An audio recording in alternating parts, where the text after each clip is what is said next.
ದಿಢೀರ್ ಪ್ರವಾಹಕ್ಕೆ ಪತರುಗುಟ್ಟಿದ ನೇಪಾಳ. ಭಾರತದಲ್ಲಿ ಯಾವುದೇ ಪ್ರವಾಹ ಭೀತಿ ಇಲ್ಲ, ನದಿಗಳಲ್ಲಿ ನೀರಿನ ಮಟ್ಟ ಇಳಿಕೆಯಾಗಿದೆ, ಪ್ರವಾಹ ಭೀತಿ ಇಲ್ಲ ಅಂತ ಹೇಳಿ ಕೇಂದ್ರ ಸರ್ಕಾರ ಹೇಳಿದೆ. ನದಿಗಳಲ್ಲಿ ನೀರಿನ ಮಟ್ಟ ಏರಿಕೆಯಾಗಿತ್ತು, ಇದೀಗ ನದಿಗಳಲ್ಲಿ ನೀರಿನ ಮಟ್ಟ ಇಳಿಕೆಯಾಗಿದೆ. ಭಾರತಕ್ಕೆ ದೊಡ್ಡ ಆತಂಕ ಇಲ್ಲ ಅಂತ ಹೇಳಿ ಕೇಂದ್ರ ಸರ್ಕಾರ ಹೇಳಿದೆ. ನೇಪಾಳದಲ್ಲಿ ಪ್ರವಾಹದ ದೃಶ್ಯಗಳನ್ನ ನೋಡ್ತಾ ಇದ್ರೆ ಮೈ ಜುಮ್ಮೆನ್ನಿಸುವಂತಿದೆ. ಮಹಾಪ್ರವಾಹಕ್ಕೆ ನೇಪಾಳ ತತ್ತರಿಸಿ ಹೋಗಿದೆ. ಸುಮಾರು 160ಕ್ಕೂ ಹೆಚ್ಚು ಜನ ಮೃತಪಟ್ಟಿದ್ದಾರೆ.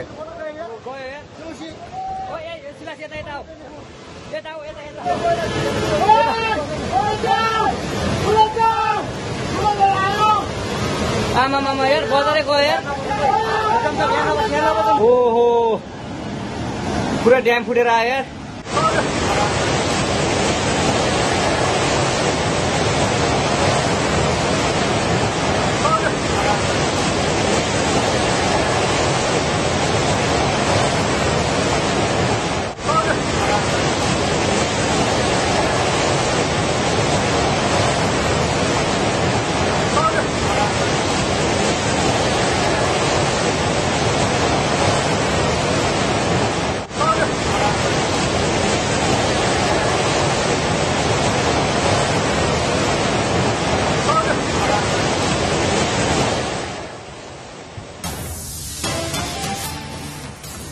ಮಹಾಪ್ರವಾಹಕ್ಕೆ ನೇಪಾಳ ತತ್ತರಿಸಿ ಹೋಗಿದೆ.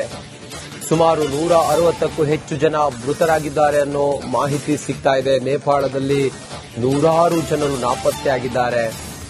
ಭಾರತದ 160ಕ್ಕೂ ಹೆಚ್ಚು ಜನ ಮಿಸ್ಸಿಂಗ್ ಆಗಿದ್ದಾರೆ ಅನ್ನೋ ಮಾಹಿತಿ ಇದೆ.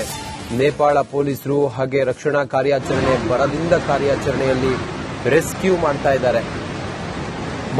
ಮಹಾಪ್ರವಾಹಕ್ಕೆ ಸಂಪೂರ್ಣವಾಗಿ ನಾಮಾವಶೇಷವಾಗಿ ಹೋಗಿದೆ ನೇಪಾಳ. ಭಾರತದ 160ಕ್ಕೂ ಹೆಚ್ಚು ಜನ ಮಿಸ್ಸಿಂಗ್ ಆಗಿದ್ದಾರೆ ಅನ್ನುವಂಥ ಮಾಹಿತಿ ಲಭ್ಯವಾಗ್ತಾ ಇದೆ.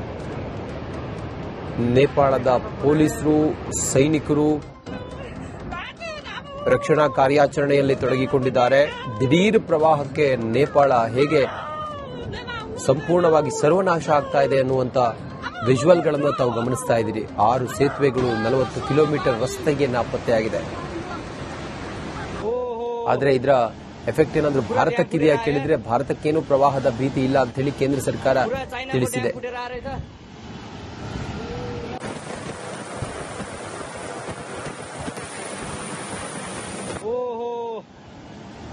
पूरा ड्याम फुटेर आयो यार।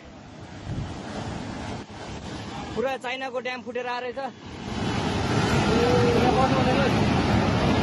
आमामामामामा ल यहाँ हामीले अब ओहो यार, यो पुरै ड्याम फुटेर आएको,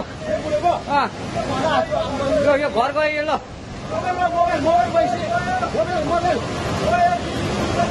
ल त्रिशुली बजारै